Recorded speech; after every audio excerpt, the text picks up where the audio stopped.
Hey, everybody, and welcome to Authentic Points of View podcast. It's me. McKenna and I told you that she was going to be here, but it didn't really work out. But that's okay. No problemo. We'll go with the flow. That's what I always try to do is go with the flow. So it's going to be all right. I'm excited about today's guest. She's going to be so wonderful and like perfect for what the show is this season. So I can't wait to talk to her and for her to help the audience. So Deborah Ann Davis is a parenting life coach, author, teacher, and mother. Welcome, Deborah, to the show. Thank you. I'm so glad to be here. Thank you so much. Sorry about the whole mix up with the links. I'm authentic. That's why my show is called that. I tell it like it is. If we're late, it is on me. We're a couple minutes late, and that's my fault because there was like confusion. And I thought the link sent, and then it was just an empty message. So that's not very helpful. But I'm sorry about that. It's all good. It's all good. Thank you. All right. So let's see where I want to start because you do a lot of awesome things. How long were you a teacher, and are you still a teacher? So interesting questions. The first one was three decades. So Wow. I did it for a while. And the second one is, do we ever really stop teaching? Okay. Yeah. So I'm no longer in the school, but Yeah. I teach a lot of courses online and stuff for parents now. But I'm a high school and middle school person. I find elementary school scary. They they cry, they don't blow their own noses, and they hold on to your pant leg. So Yeah. high school kids don't hold on to your pant leg. No, not typically. They will tug on your sleeve, but they won't hold on to you or your pant leg. No, nowadays the high schoolers are like so tall. It's like even middle school. Yes. Like middle schoolers are so tall. I've volunteered at my daughter's school. She actually is going into 7th grade now. And I like to help as much as I can. When my older kids were young, I worked all the time and I wasn't able to help as much as I wanted to. So with her, I tried to. So they needed lunch duty people. And I was like, whoa. Some of the 7th and 8th graders were like towering over me. And when I told them to stop throwing stuff, they looked at me like, who are you, lady? I'm like, this is, and I'm a nurse. So I, take care of people in a different way. But I always say kudos to anybody that works in a school. My uncle, oh my gosh, I think he started in the 70s as well. He was a teacher for like special needs, I think, and then became an assistant principal. In his last year, when he was retiring, he had to be principal for a little bit. He was like, he just got thrown into it. But anyways, but I always appreciate everybody that works in school in any aspect because it's kind of tough. It's very tough, especially like nowadays. But even in your like when you did it, I'm sure it was very tough. Actually, it wasn't because I taught science. Oh, cool. Yeah, I Science is know. awesome. Experiments, trips outside. Yeah, Yeah. no, it wasn't tough at all. And I taught in the inner city. So, field trip, it was great. That's so nice. Inner city of where? Hartford and Atlanta. I live in Ackworth, Georgia. I used to live in Stone Mountain. Oh my goodness, that's amazing. Yeah. I have never, ever, ever been to Stone Mountain and I want to go so bad. All right, I just have to be science geeky just for a second. Okay. Stone Mountain is a dome of granite that sits out on the land. And one time when I was flying into the airport, Atlanta and Stone Mountain were on the same window view, and they were the same height, the same size. It was that's so cool. It's just this random chunk of rock. That is cool. I just hiked literally today, a couple hours ago, Kennesaw Mountain. Have you ever been to that one? No. They say it's kind of similar, but there's a small mountain and a big mountain. And they say the big one's kind of similar to Stone Mountain, except for Stone Mountain has fun stuff to do. Like they're Yes. having like laser shows and dinosaur things. Yes. Yes. And then they have like walking sideshow things like reptile exhibits and stuff that are temporary. They're just there for like the day or something. That's so cool. Yeah. So today they were doing at the Kennesaw Mountain the cannons and the rifles and all that stuff. And I didn't know like I didn't know what was going on. So I met this lady because that's what I do. I found a new friend from Wisconsin. And so we were walking down together and all of a sudden it went like pop, pop, and we both went and she grabbed my arm like what is that? And we know it happens there, but we were so high up at first, you can't really distinguish, like you can't hear it. But then we got closer and I was like, oh, I know what that is. Let me calm down. But it just You walk towards the noise? Yeah, I know, really. So I'm from Baltimore, so I don't like that sound. I haven't lived there in a very long time, but I was like, but it was very funny. She grabbed me and we just met today and she was like, oh, and I went, Shaka Khan. That's exactly what I said. Shaka Khan. Oh gosh. Oh, it was very funny. I was like, I'm not gonna cuss in front of this lady, so apparently Shaka Khan is what came out. But speaking of science, I wish McKenna, my daughter, was here because this child is so awesome. She's so good at so many things, but science is her least favorite subject, which makes me sad because it was my most favorite. But math is her favorite, and math was my least favorite. But when it comes to science, and I love that what you said, I never noticed that Stone Mountain was like, because I just flew in April, that you could see it. That's really cool at the same time. I'll have to check it out. But it was like really dark when I flew. Mm-hmm. But anyway, so what like say like 3 interesting facts about science like middle school age that was your favorite thing to teach? Okay, so the middle school ones, well, it Or it was could be kind high of school. unusual because when I was teaching in Georgia, 8th grade was in the high school. Oh. So everywhere else in the world, 8th grade is a middle school unto itself, but 8th grade was in the high school. And I love the 8th graders because they were the youngest of 5 grades, not 4. Yeah. So they were so funny. They had incredible sense of humor, but also they were Southerners and I was from the North. Yeah. And they really didn't know what to do with me.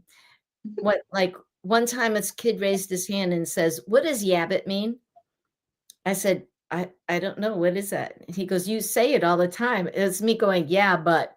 Yeah. What does yabbit mean? Then, and because I was a young teacher and I didn't know better, in DeKalb County, which is where I was, Yeah. they That's had awesome. their own natural science center Wow. for the school system. And you could go there. They would provide you with bus transportation and everything, and you could take your classes there. And so I did that. I went down to I took 2 bus loads of kids, but it was my first field trip with the kids, right? Yeah. I didn't know I had to have chaperones. So it was like me on one bus and nobody else on the other bus. Oh And no. when we got there, we got in line with all the other schools that were there. And I told my kids, I don't want you talking. And so they were all quiet, and I'm walking up and down the road, and I mean the row.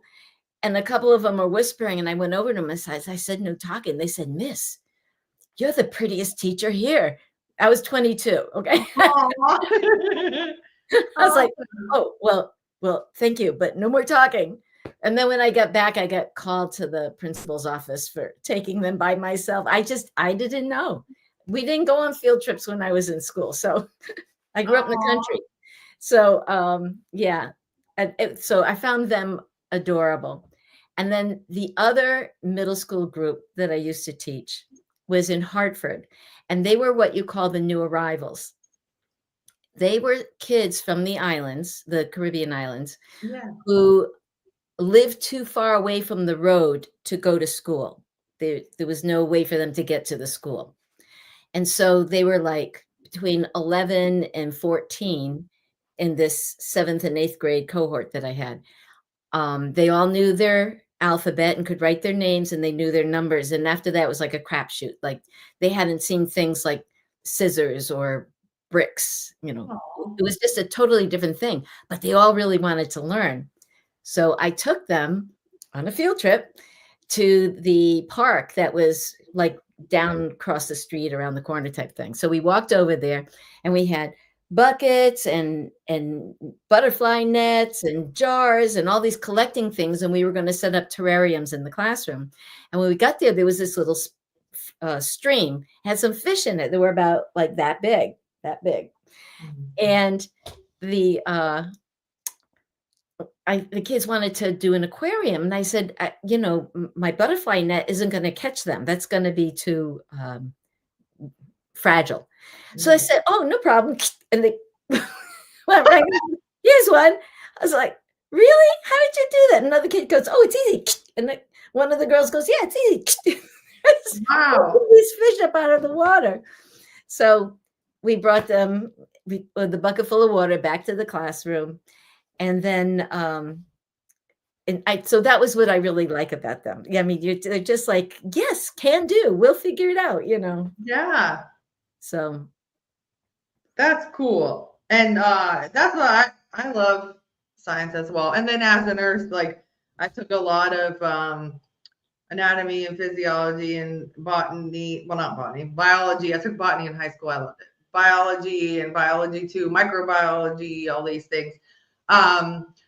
But I really like enjoy, and I think with me, I didn't know I had ADD, so math was too like this way or that way, and I couldn't, and like it was hard for me. But like science was like so many different ways, and it's so fun, and like you said, like hands-on, and it's just a beautiful. I love it. It's so awesome. My husband was a biochem major, and he became a nurse. He was an emergency care nurse for many years. But his science is completely different than my science. Every now and then when he's trying to convince me of something, he'll start talking about the scientific method for analysis. Yeah. Like it's going to make me understand his point of view. That's not the way my science works. His science is like dogmatic and research based, and like my science is pretty. Yeah. I think I'm in between those two things. I'm like, oh, I love nature, and like I told you I was just hiking, but I took a picture of the stream just because, like, I was just like walking, and I'm like, I don't remember this stream last time. Let me just take a picture. And people are probably like, what is she doing? Then I saw a spider walk by. I'm a little scared, but it was huge, and I was like, I gotta take a picture of this spider. So like, kind of how I am. I'm like, ooh, because it's so fascinating. Everything is just, even like trees are just everything, have a fingerprint like us, and just like they're all different. I just think it's fascinating. Not that I brought you on to talk about science, but I'm just rambling on. That's really cool. Well, actually, if I may. Yeah, go ahead. Before we leave science, the fact that you and McKenna are different out of your in terms of your interest and the way you learn and stuff. Have you ever taken a learning styles quiz? No. Okay. So I don't have the link off the top of my head, but I will send it to you. Okay. I have the a modified version of the learning styles inventory from the Georgia State Department of Education. There we go. Okay. And she goes to school in Georgia as well, actually. Oh, okay. Georgia. Yeah. So here's the thing. If you take this quiz, you yourself, it will show you what you already know in terms of your learning style. It works on 3 learning styles: visual, auditory, and kinesthetic. And by the way, everybody's a combination of all of them, right? Okay. So, so what was I saying? Oh, and so you take the quiz yourself, and you have McKenna take the quiz herself, and you don't share the results. Okay. Then you take it a second time. And this time you pretend to be McKenna, and she pretends to be you. and you Ah, see how close you are to what was actually true. It's a great conversation starter. Plus, my research has shown, which is not extensive, I'm going to tell you right now, it's almost coincidental the way it always works out. But anyway, um, the mothers always peg the kids' learning style based on the questions. They always get it right. The kids give their mothers the same learning style as the kid has. ah, And that's because they see everything through their own filter. So a lot of parents clash with their kids because the kid asks for something, I don't know, like to go over a friend's house, and they think that the parent's going to be viewing that request the same way the kid does. And so they're expecting an answer from the parent that jives with what they're thinking. And when it's not there, they're like, what's going on? Why is mom being unpredictable? And how come she doesn't get me? And, I yeah. mean, going over a friend's house is not an important issue, but, parties and opinions and things like that. But yeah, the learning styles inventory, I have it on my website. So That's so awesome. Thank you. I'm going to share your website in a little bit as well. But that's so cool. So speaking of parenting, I know that you're a parent coach, and I love that you just went there but Kenna just asked me 2 weeks ago. Now I have a 24-year-old, a 22-year-old, a 19-year-old, and she just turned 12. The youngest is McKenna. They're all boys. She's the only girl, and they're all grown men. They don't live in the household with us. And she's very funny. She's great, but she's just like, oh, like nobody wants to. No, my brothers don't love me. I'm like, sweetheart, they're grown men. They're very busy. But now I'm trying to think of my point. Oh, she asked me if she can go to a party. My son does catering with my 24-year-old. There's going to be a kid there, and I was like, no. And my mom already knew I was going to say no, so she didn't ask me. My mom helps me. I'm very blessed. That helps me watch her and stuff. But I already I thought about it, and I was like, no. So the party happens. She's sad that day. Maybe the next day or the next day, she goes, thank goodness you didn't let me go to that party, Mom, because somebody spiked the drink. I'm like, how does she even know what spiking the drink means? I bet you my oldest told her. I don't know. But I was like, what? And she was like, yeah. And I said, thank goodness you didn't go. So sometimes kids don't see why we say no, or, you can't go to this. I most know times they don't see it. correct. I didn't as a kid. And then now that I'm older, I reflect and I go, oh, that saved me from this. Or or a time, I'll just tell a time about me. I don't know if my parents told me not to go because it was a long time ago. I went to a party that I thought was just a normal birthday party in Maryland. And a fight broke out and the place got maced. We go outside and two people are shooting at each other with guns. So I was 16 years old, and we jumped in the car, and this random lady jumped in the car with us, and my friend frantically drove off, and a little boy was on the ground and was shot. He was like 9, and it was that girl's brother. She jumps out of the car and goes and gets him. I don't know if they told me not to go, but if they did, they were right, and I went anyways. And so I tried to now, now that I'm older, I'm like, oh my gosh, look at that. Like I could have died. My friends could have died, and so I thought it was just like an innocent birthday party. And, So for me, I have a hard and fast rule, no high school parties at all. yeah. And I have a solution for that for parents for Okay. if they are going to say no. First of all, if you have family rules and consequences, this one needs to be added to it formally, but in a time where it's not being discussed, right? Like a neutral time, like at breakfast. Okay. Okay. So, that you're not going to make any kind of decision that is being contested for 24 hours. You are so if they come to you, say there's a party this afternoon, you say nope. It's going to be 24 hours before I get back to you on that. So, and that kind of helps defer things. So that's the first part of the solution. The second part of the solution, my favorite parenting tool, Research. So they say they want to go to this party and you're saying no and they're upset. So you tell them, we're going to meet tomorrow at whatever time you, the mom, decides. And between now and then, I want you to go research the reasons why this is a good idea. I'm going to research my reasons for not allowing you to go, and we'll discuss it tomorrow. But I am not going to make a decision at that time. It will be another 24 hours.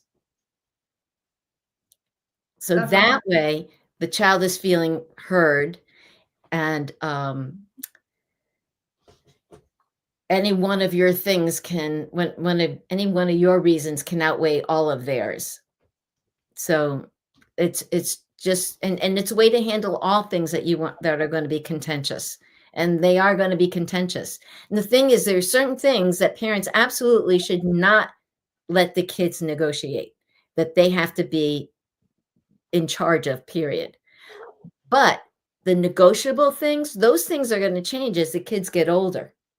And how you parent those non-negotiables will also change as they get older, right? But their safety, anything to do with their education, anything to do with their health, and anything to do with becoming an adult, those are the things the parent's in charge of. Period. That's it. But the kids do need to be heard. They need to be able to argue, which I'd like to say negotiate, because if they learn to negotiate, then they learn how to handle no gracefully. And they have to learn how to handle no. And if they just get no without conversation and they're shut off and say, I said no, and that's it, they never get to explore what the parents' reasons are. You know, so to them, it just feels like totally unfair. And then occasionally, even though you do this process, you may not have time to go through all that because of stuff going on. You know, someone's having a baby and you got to go. So that's, you know, and you tell them, I don't have time to do the process this time. And then for people who've got littles, I used to say to my daughter when she was little, like when she was 3, sometimes you get your own way and sometimes you don't. This time you don't get your own way, but you'll get your own way another time. And then when she wanted something I liked, like to help me fold clothes or seconds on salad or whatever, I'd say, this is one of those times where you get your own way. I love that. That's awesome. So when did you become a parenting coach? Like, when did you start that business? I stopped teaching when I was 57. And I had gotten Lyme disease, which made me really sick, and I had to stop teaching for a little while. And when I started to heal, I started writing for no particular reason. And all of a sudden, and then when I got better, I went back to teaching. So I was writing during the summer. And then I was writing during the weekends and on the summer because it was fun, you know. And I thought, I've got 2 manuscripts. I'm going to quit being a teacher and I'm going to go be a writer. So that's why I left teaching. I still loved it, but I was all excited about doing something else. And about 5 minutes out the door, I really missed being around the kids and the energy and all that. Cause I mean, my husband's a great guy, but my daughter had gone to college and I was like, okay, my husband and my computer, I need a little bit more energy. So I started doing things like holding weekend retreats for moms and teenage daughters and stuff like that. So that's how I still teach and keep my thumb in the pie. But so I would say about 2 or 3 years after I stopped teaching, I started doing this because, you know, I've talked to so many parents over the years in parent-teacher conferences. And once I figured out, because I was young, for the first 10 years, I didn't have a child, right? Once I had a child, I recognized that the parents sitting across from me from the table had all the insecurities and worries about their child that I did. So I went from being a person, a representative of the school that we need to find a solution for your child whatever issue they have, right? To saying to the parent, you've got this. Look at how great your kid is. Yes, there's something going on right now, but it's a blip. And even if they've been blipping all year and all last year, look at who they are, that you've done a great job with them. Now it's time to shift gears and find different solutions. And once you hit on the solution you need, it'll be rosy again. I was in a conference once with a child who was in special ed for, I mean, she was very functional, so it wasn't for anything that was really interfering, but she wasn't doing her homework. And I was sitting here and her mom was sitting here and she was sitting across the table like that. So I'm in the middle of the table. And as the conversation progressed, the mother started to cry and the girl's going, "Oh, Mom, you're embarrassing me." I said, "Your mother is crying because she's scared." And the girl's going, "What?" And the mother's going, because I'm handing her tissues, I said, "She is afraid that she's going to mess up your life." And the mother's going, and so the little girl's looking at her. I mean, little girl, she was a freshman. She was looking at her. And I said to her, "This is the part where you go hug her." So she gets up and walks around the table and hugs her mom. And I pushed the chair over next to them under the table with my feet. And she sat down next to her mom. And all of a sudden, they're a team trying to solve this situation.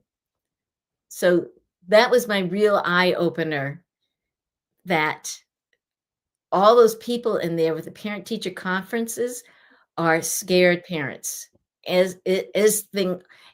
Am I screwing things up? Was there something I should have done to prevent the need for this meeting? And even the ones who come in, like on open house, which is early in the year, and you get to talk to the teacher all 3 or 4 minutes, they're all like, "Is everything going to be all right?" Even though they got this demeanor of self-assuredness and all that. But, yeah, I get it.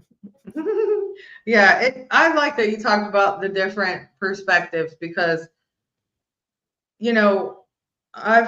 my kids have had teachers that have never had kids, and my kids have had teachers that have had kids. And my daughter's teacher was pregnant for the first time just this last year, and she was the dance teacher. She was her winter guard coach or whatever. And so it's just the perspective of like how she was before and then when you're pregnant. And then she had like a lot of different issues in her pregnancy. So it's just even those stages, even just being pregnant makes you, like, it's just a different thing. I'm not saying every teacher has to be a parent. That's not true, but it just gives you a different perspective. Speaking of perspective, so I had my oldest son was in advanced classes and honors and stuff. My second son has a lot of diagnosis. So when it was just my oldest son going to that school, everybody knew me for that. "Oh, hi." I helped with the band when I could, and I did this and that. And then my second son went to the school.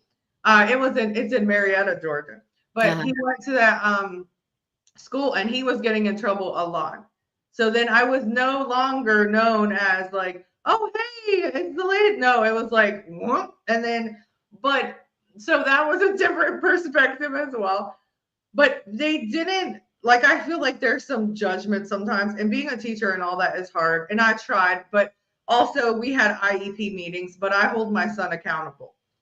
So I talked about this actually. He is not a teacher anymore. He actually helps with neurodiverse and disability and stuff. And because his son is nonverbal and he's 17. But anyway, so I was talking about this with him, and he was like saying it from their perspective, and I understand completely. But from my perspective, I know what I taught my child, and I know that he knows better. And he was like 16 maybe. He got in a fight at the homecoming game. And I was not there. It was funny because my mom told him supposedly, "Hey, stay away from that fight." And then he was in the the world? Like when they told me that, I was like, okay. But anyway, needless to say, my lovely son, I do love him, got into this fight. Because he was taken up for his friend, and so that's what he says. But he lied about it in school. So they watched the cameras. He says, I didn't have nothing to do with it. Not true. So we have to go to this meeting. And they're like, is it the diagnosis fault that he got in this fight? And I'm like, no, it's not. Not saying so, like when he had a hard time learning and all this stuff, and he's putting an effort in and he's having a hard time. Yes, the diagnosis has something to do with that. But when you blatantly lie, I know he's impulsive. I get it. I understand. Like he has multiple diagnoses. He has they don't call it Asperger's anymore, but ADHD, Asperger's, bipolar, ODD, all these different diagnoses. And but I know, but this is the kid that will hold the door open at the store. He will do all these things. So I know him on a different level. So like I wasn't trying to be the parent of like, oh, it's all my kid's fault, because most of the time the parents say it's not my kid's fault. Mm-hmm. But I was trying to hold him accountable. And now he's 22, and he told me last year that he's grateful that I did. Not that I was a perfect parent, because I was not at all. I was a very young parent, had them at 18 and 20. And I made a lot of choices that I would not make again. And, you know, I can't go back and change it. But I did hold him accountable. And now he looks back and he's like, man, so he tried to get into something and he can't do it because of his past, even though he was a juvenile. And so he goes, thank you for holding me accountable. Thank you for teaching me those things, even though I didn't listen at that time. I appreciate it now. And so I get those messages from my daughter. awesome. And for those of you listening who have younger kids, you will get those messages when you're older. And you are not ruining their lives by not allowing them to do things. I promise you, you are not ruining their lives, no matter how many times they tell you. It will, yes, you might hear that a few times. My son told me one time, the oldest one, you don't let us do anything. And I was like, we just went to Six Flags. Like literally, this weekend, this just happened. I don't know what you're talking about. But like to him, that's not anything that he was talking about. He's not talking about Six Flags. He's talking about, you know, going to a party or whatever the case. But he was I think he was a junior in high school at that time. But like that kind of stuff, you know, that we spoke about. But to me, I'm like, huh? Like we just walked around the mall. We just went to Six Flags. We just did this. So our anything or everything is different, right? And also you always, right? Those words are frustration words. They're conversation bombs. They're not real words. They're a way for them to communicate that they're frustrated beyond measure. Yeah. And it's a way for them to vent. And that is like a pressure release. So if you can handle that objectively and just say, like the pressure cooker, just then it passes. So what do you suggest somebody says? Because I get this from she just turned 12 literally on the 25th of this month. And I get it from her all the time. You're always this. You're always that. And I'm like, honey, how many times? This is what I asked her, perspective. I said, how many times in your life do you remember that? 3. I said, okay, you are going to be 12. How many days have you been born? So it's way more than 3. So it's not always. But what do you suggest somebody does if their kids are coming at them with those words? Well, first of all, I would identify them. Which ones come from your child? And then you have the conversation. And here's the thing about having conversations with your kids about touchy subjects. Have them at a neutral time, like, you know, on the car ride to, I don't know, family trip or something like that. Or Saturday afternoon when nothing's going on. Have it in a neutral time and in a neutral setting. So maybe go for a walk. And I always advocate that you're side by side with them, like you're Okay. pulling weeds together or you are walking together. So you have that thing about we're on the same side. When you are facing them, they have a 50-50 chance of missing. This is, I'm science geeking on you again. I You love have it. a 50-50 chance of misinterpreting your facial expression. Okay. And that's just a developmental thing. And that goes until they're about, 25, Oh. after college. Yeah. It's just the way it goes. Um, you show pictures of expressions, adults will get them, but the kids won't. They'll they'll be off. And kids who are like bipolar, they'll mess up the what they are just as much as regular kids. But the thing is, Right. they'll interpret it as anger more times. Yeah, So, absolutely. all I right. agree with that. And then the Asperger's really works to get like with that to like he would take one thing to the extreme either this way or that way.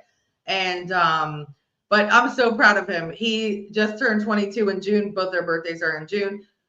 And he is like he's a dad now. He's an awesome dad. He worked for the government. He's such a different, he's like so more peaceful and calm and like I'm extremely proud of him. He's doing amazing. Good Uh job, Mom. oh, thanks. But I didn't like that's the thing. During the time of all those times he's missing in the middle of the night. This is happening, that's happening. You don't feel like you're doing a good job. You feel like you're doing the worst job in the universe. And you're just like, this is so tough. And it affected my other kids, of course. And so it was really, it was a lot. But thank you for saying that. So your books, you mentioned that you write. What is your latest book called and what is it about? Haha. It's backwards, right? No, it looks good. I see it. I don't know what they see, Oh, but on my screen, it's backwards. It's called How yes, to it Keep looks Your good. Daughter from Slamming the Door. That's so awesome. Okay. And it So has a whole bunch of these strategies I've been talking about. I love it. What is one strategy you haven't mentioned yet that would help prevent your daughter from slamming the door? It's about having the conversations. That's where I was heading before I got Okay. sidetracked. So when you have a conversation with them and you explain these things to them, they can keep an eye out for it. If you say to a child, look, let's do this thing where these facial expressions are, and we'll both try it and we'll see how many we get right. Because I want you to understand that the other kids in your classroom, not your child, right? The other kids in your classroom are getting the expressions wrong half the time. And then what you're talking about is unnecessary drama, like in middle school and high school and things like Mhm. that. So the thing is to keep talking to them and pick short times where are neutral and you can be side by side folding laundry. My favorite with my daughter was we would sit on the back porch and we paint our toenails. So we'd both be bent over painting and we'd be talking about everything from her friends and what was going on in school and how the teachers were and boyfriends and crushes and stuff. And ever since she was in middle school, and she knew the concept, I would say to her, I hope you graduate high school a virgin. She'd always go, oh, I will, mommy, I will. Mhm. But in her sophomore year, the older boys were starting to notice her.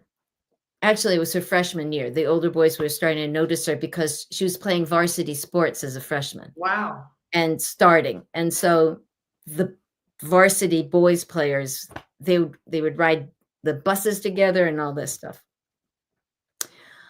And one day we were having this conversation, painting our toenails, and I said to her, I hope you get out of high school a virgin. She goes, oh, so do I, Mom. So do I. I was like, oh, I got that message loud and clear. But you have to have the conversations before so you can see when things change and so that they will feel comfortable speaking to you. Mhm. And all these things that we're talking about, the the learning styles and the facial expressions and all those things, if you share those with your kids during a neutral, calm, unrelated time as a "isn't that interesting" kind of thing, it makes them understand better. Like you tell a kid, your brain forms, I'm science geeking again, your brain forms from the back to the front, and the back here is risky, impulsive behavior and instant gratification stuff. And all this up here is your logic and reasoning. So it makes sense that you would be impulsive and be going with that part that's already developed.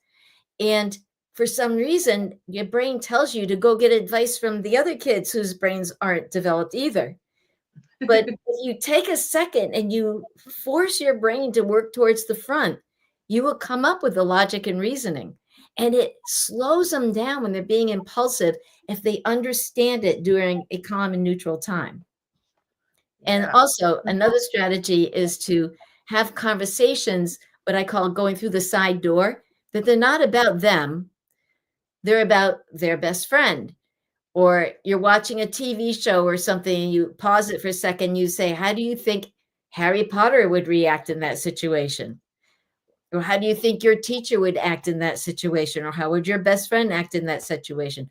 Or how would that bully at school act in that situation? And that's how you bring up the conversations that let them know you have an idea of what's going on. Wow. That's so awesome. Thank you. This has been so fun. So, one thing I wanted to ask you before I ask my famous question I ask everybody, I saw that you talk about how to generate on-demand happy hormones. I have to talk about that because I'm getting hormones in a different way because I'm 42. So, Been there, done that. yeah, how do you generate on-demand happy hormones? Okay. We might as well just try one right now. It'll take Okay. about 3 minutes. Is that cool? Yeah, absolutely. All right. So what you're going to do, because you need baseline data, what Okay. you're going to do is you're going to close your eyes and you're going to see how you feel between here and here.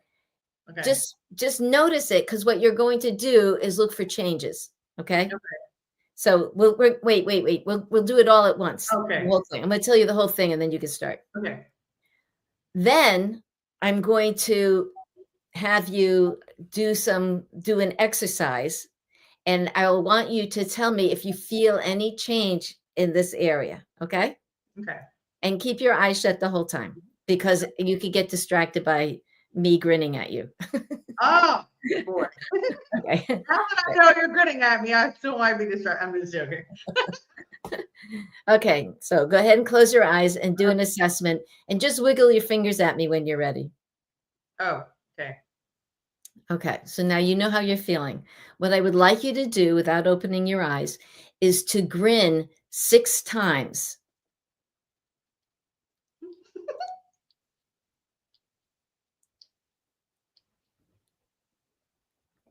What did you feel? It's different. You can open your eyes now. Do you feel anything in your stomach or in your chest? Mm, The thing that made you feel like giggling? oh, I just thought it probably looked silly, but probably feel like I usually get like warmth like in my heart chakra. So like I got a little bit of warmth. That was physically your happy hormones. Yeah. There's a set of muscles in your cheeks that are connected to a bunch of nerves that go to your mind, heart, mind, gut connection. And when you trigger them by going, it squirts happy hormones into your body. Cool. This is what's really cool. If you fake smile, your body can't tell the difference. Ah. That's why you could go, if you do it enough, you will feel like giggling. That is, and you'll feel it in your gut. That is where the hormones go. That's where the trigger is. So that's just one way to trigger happy hormones. And I have this course that I'm getting ready to launch called the Mommy Reset. And it has, like, I don't know, a dozen different exercises like that you can do. And it teaches you how to do them. So it's like each one is a different lesson, and it's got a little parenting stuff in there. I love it. That's so awesome. All right. So you used to be a middle school teacher, but we ask everybody this. And Who a high school teacher too, mostly high school. yeah. So what the reason why I said that is because we ask, what would you tell your 13-year-old self if you can go back and talk to her? I would tell her that you are much more incredible than you think you are. And all these things that you're feeling insecure about are because you don't see yourself the way I see you. No. That's beautiful. That's a good thing to tell your child too. And I have told my kids, especially my daughter, just because she's a girl, but also I've changed my mindset and how I am now that I'm older as well. So I try to remind her of that because at that age, a lot of us, and I'm not saying everybody, does not have the best self-esteem or is doubting things or doesn't know what they want to do, and you feel like you have to figure it out at that young age, and you don't. You're not supposed to know everything at 13. But my with McKenna just turning 12, I try to remind her. I try to get her to do positive affirmations with me, and she's like, I don't believe it about herself. She's so beautiful and talented and all these things, but she has to feel it, in herself. So do we have enough time for me to talk about the difference between self-worth and self-esteem? Absolutely. We have 10 minutes. And the last thing I'm going to ask you is where can we find you? And then you can just say that. But go ahead. Okay. So if you think about self-worth as being what's inside you and self-esteem is what's coming around from the outside, self-esteem would be like feeling good because of report card grades or because you won a race or you got a trophy or someone said you did a good job, right? That's all self-esteem stuff. And that's wonderful. I'm not saying that it's not wonderful, but it's every single one of those things are fleeting. So if you're depending just on self-esteem, then you have to keep fueling it. Self-worth is your internal gauge of how far you've come. And the best way to fuel self-worth is to compare yourself to the things you knew last year when you're a child. Math is hard, but look at what you were doing last year, the beginning of the math year, and you thought that was hard. Or this is June, right? So look at where you were in September compared to where you are now. Look at where you are in English compared to where you were back then.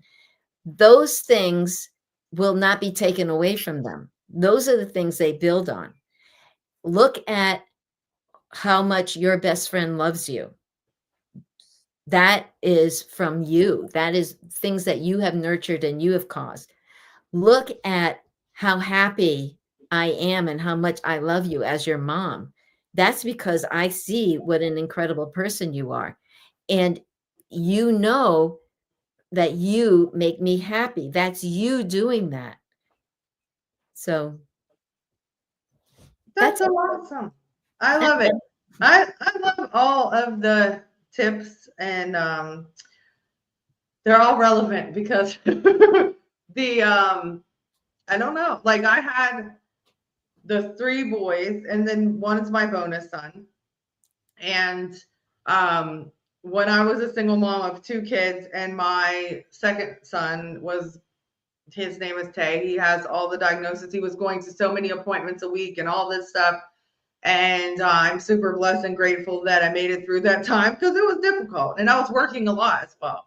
And I had a good support system, as in he had a case manager and he had a psychiatrist and he had a therapist, and we went to occupational therapy. And so those people became the second parent kind of.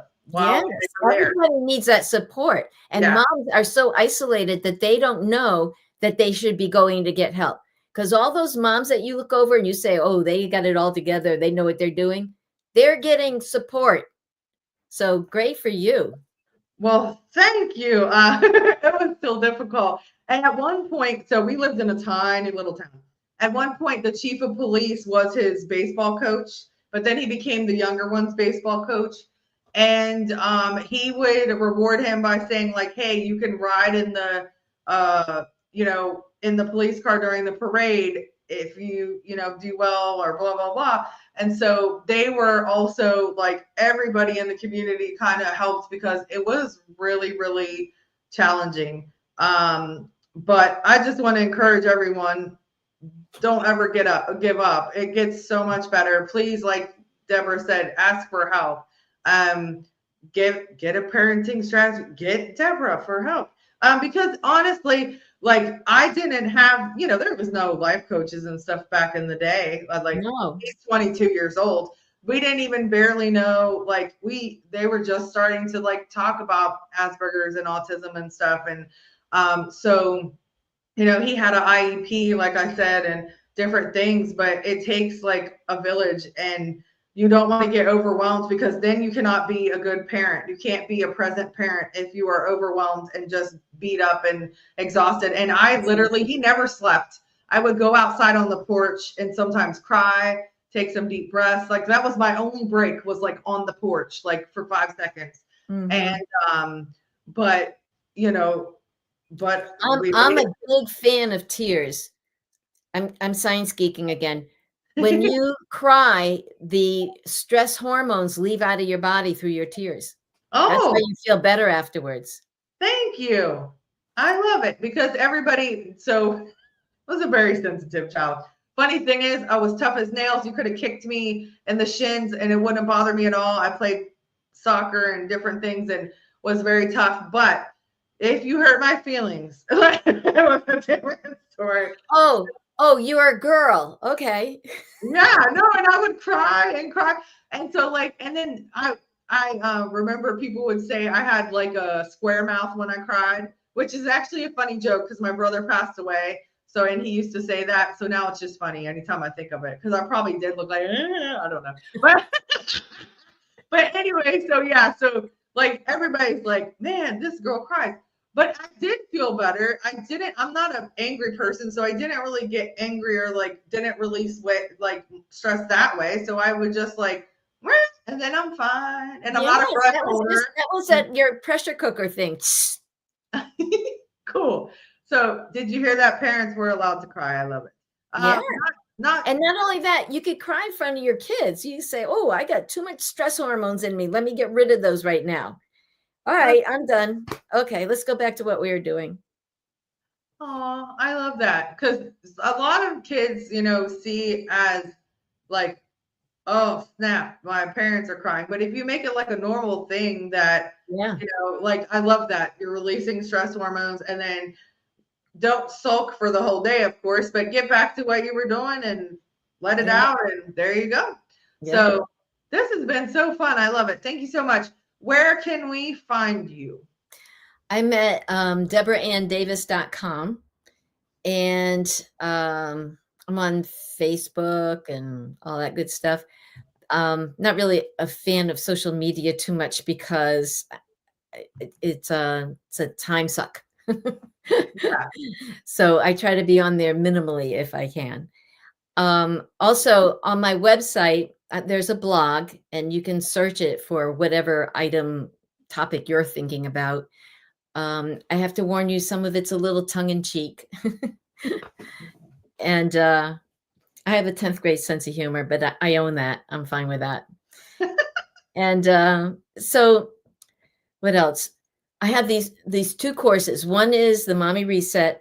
That's my smaller course, and that's about to launch. And the second one is Connecting with Kids in a Disconnected World. And I am looking for people to review these.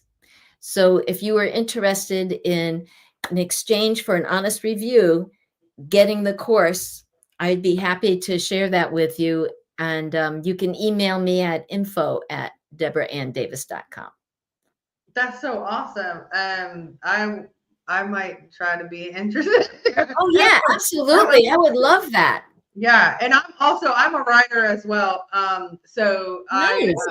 I'm in a oh yeah, anybody that wants to hear about this.